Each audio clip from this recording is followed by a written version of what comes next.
Freelancing এ আসার পিছনে আমার মেইন উদ্দেশ্য ছিল যে আমি নিজে চাকরি না করে চাকরির ক্ষেত্র তৈরি করব এবং নিজে স্বাবলম্বী হব এবং আমি যারা বাংলাদেশের যাতে এভিডেন্স তৈরি হয় এইটার জন্য আমি কাজ করতে চাচ্ছি এবং পাশাপাশি যারা বেকার আছে আমাদের বাংলাদেশে এই মুহূর্তে চাকরির ক্ষেত্র তৈরি করার জন্য এবং বেকারদেরকে স্বাবলম্বী করার জন্য বেসিক্যালি ফ্রিল্যান্সিং সেক্টরে আসা।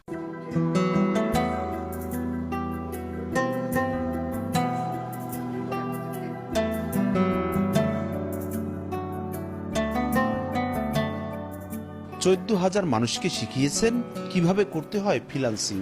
নিজেও মাসে আয় করছেন গড়ে 2 থেকে 2.5 লাখ টাকা। পেয়েছেন জাতীয় পর্যায়ে rising youth award, mother Teresa পদক, মহাত্মা গান্ধী ইউথ অ্যাওয়ার্ড সহ দেশি বিদেশি আইসিটি খাতে অর্ধশত পদক। বলছি মধ্যবিত্ত পরিবারে বেড়ে ওঠা মাদারীপুরের মেহেদী হাসান শুভর কথা। বাসায় বসে কম্পিউটারের মাধ্যমে মাত্র 4 ঘন্টা অনলাইনে ক্লাস নিচ্ছেন শুভ। এতে যোগ দিচ্ছেন বেকার যুবক যুবতীরা। কিভাবে বৈদেশিক মুদ্রা আয় করা যায় সেই নির্দেশনা পাচ্ছেন তারা। 3 থেকে 6 মাসের কোর্সের জন্য দিতে হয় 8 থেকে 10,000 টাকা। দরিদ্র ও মেধাবীদের জন্য রয়েছে ফ্রিতে শেখার সুযোগও।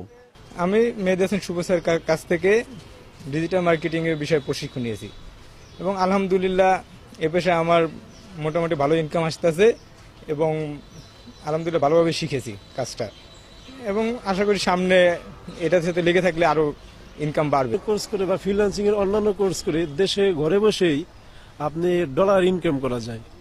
এক্ষেত্রে আমি বলবো যে ফ্রিল্যান্সিং হইতেছে একটি অন্যান্য কাজের পাশাপাশি মুক্ত পেশা। মেহেদী হাসান শুভ স্যার থেকে ডিজিটাল মার্কেটিং এর উপরে ফ্রিল্যান্সিং শিখে বর্তমানে বেশ ভালো কাজ করছি। মার্কেট প্লেসে ফাইবারে কাজ করছি। মোটামুটি $200 প্লাস ইনকাম হচ্ছে পার মান্থ। চাকরির ক্ষেত্র তৈরি করতে পারছেন অনেকেই, ফিরছে সচ্ছলতাও। শুভর এমন কর্মকাণ্ডে খুশি পরিবারের সদস্যরাও। আমার ছেলে শুভ লেখাপড়া করছে কালীগঞ্জ, তারপর মাদারীপুর লেখাপড়া করছে, প্রাইভেট পড়াইছে, অনেক কিছু করছে। এখন ফ্রিল্যান্সিং করে অনেক ভালো আছে, অনেক অ্যাওয়ার্ড পাইছে। নিজের উদ্যোগে ফ্রিল্যান্সিং শিখছে, বর্তমানে টপ রেট ফ্রিল্যান্সার। অনেকগুলো আন্তর্জাতিক মানের অ্যাওয়ার্ড পাইছে।